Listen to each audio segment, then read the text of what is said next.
Urakeran kəndində Seyidin Yeri adlı ərazidə, yəni arxeoloji sahədə tədqiqatlarımızı davam etdiririk və bir qədər əvvəlki illərə qayıtmaq istəyərdim.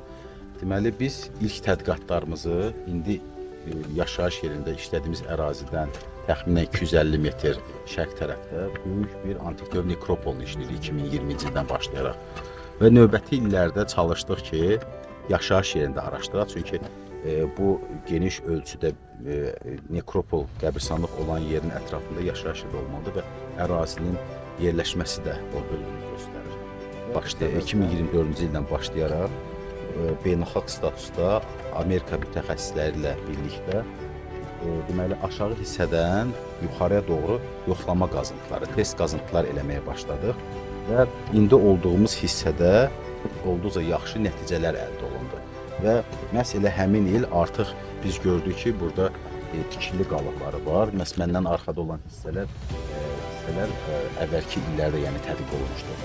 Və buranın yəni əhəmiyyəti, burada o memarlıq quruluşu, inşaat mühəndisliyi, bunların hamısı öz əksini tapdığından, yəni növbəti illərdə də həmçinin yəni 2026-cı ildə də qazıntıları, tədqiqatlarımızı həm ərazi baxımından genişləndirmək, həm də daha detallı memarlıq quruluşunu öyrənmək üçün yenidən başladıq və gördüyünüz kimi nəticə etibarilə hal-hazırda yəni 300 kvadrat metrə yaxın bir ərazidə tədqiqatlarımız davam etdirir və şərq-qərb istiqamətə 20 metrdən bir qədər də çox uzunluqda ortada haçalanan divarlar tədqiq olundu və bundan bir qədər alt qatda, yəni 100 il bəlkə də əvvələ aid daha geniş, misal üçün 120 sm eni olan divar qalıqlarının özülləri, divarın özülləri, yəni fundament yerləri müəyyən olundu.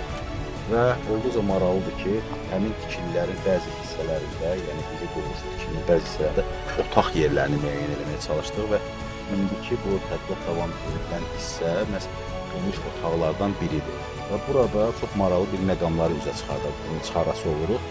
Burada bəzi yerlərdə döşəmə qatı da, iri yastı daşlarla döşənmiş bir döşəmə qatı müəyyən olunur və onun da üzərində qalın və yanaraq bişmiş, belə deyək, yəni vəziyyətə düşmüş gil qalıqları var. Bu da gil qalıqları və kömür qalıqları var. Bu da belə ehtimal edir ki, yəni burada ciddi bir yanğın hadisəsi baş verib və həmin hadisə ərəfəsində də tavan uçub və zamanla da uçqun dağıntı davam eləyib və nəticədə döşəmə üzərində də bir qat əmələ gəlib.